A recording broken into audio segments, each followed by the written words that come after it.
Today's topic is drying of gases from chapter 2, which is measurement and experimental techniques. In last lecture you learned about how to collect gas, but in today's lecture you will learn how to dry gas. Sometimes we need to dry a gas in an experiment. We can dry a gas by passing it through drying agent. So important thing is drying agent. Some commonly known drying agents are concentrated sulfuric acid. Another drying agent, quicklime, which is also known as calcium oxide. And another, fused calcium chloride. So first of all, use of concentrated sulfuric acid. Concentrated sulfuric acid is used to dry most gases including chlorine and hydrogen chloride. However, it can be used to dry ammonia because it reacts with ammonia. So be alert when you use concentrated sulfuric acid. You have to choose concentrated sulfuric acid in which it doesn't react. Otherwise, reaction takes place. So how to use concentrated sulfuric acid? Use concentrated sulfuric acid here.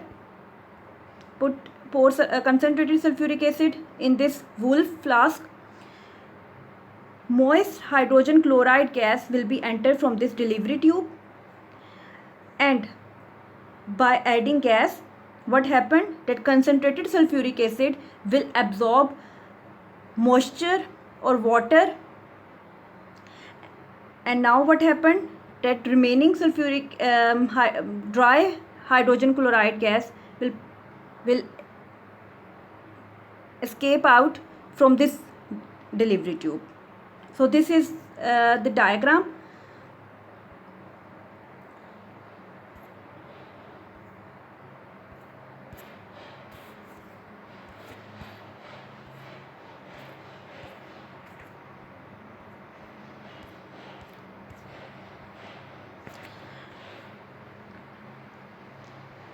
Concentrated sulfuric acid, the health hazard is that concentrated sulfuric acid is corrosive to skin, eyes and clothing. Wear safety goggles and gloves if you are using concentrated sulfuric acid, for example.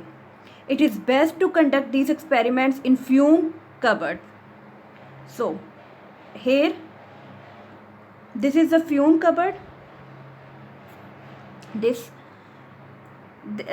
is a exhaust fan inside this fume cupboard. All the fumes will escape out and not interact with you.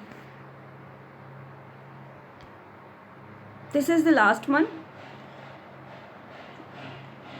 You can see that quicklime is used. You will add moist ammonia gas, and moist ammonia gas will pass out as a dry ammonia gas, and the moisture will absorb by the quicklime. This is the last one. Here you can see that moist hydrogen gas is introduced into U-shaped tube. Inside the U-shaped tube, fused calcium chloride is filled. By passing moist hydrogen gas, fused calcium chloride will absorb all the moisture and it will escape out as a dry hydrogen gas. So that's all for today. What we learned, that how to dry gas. First of all, you see that how to use concentrated sulfuric acid. You need a Wolf chamber, Wolf flask. Second thing is that concentrated sulfuric acid is corrosive to skin, eyes and clothing. So you have to use fume cupboard. And the last one is how to use ammonia, how to use quicklime and fused calcium chloride.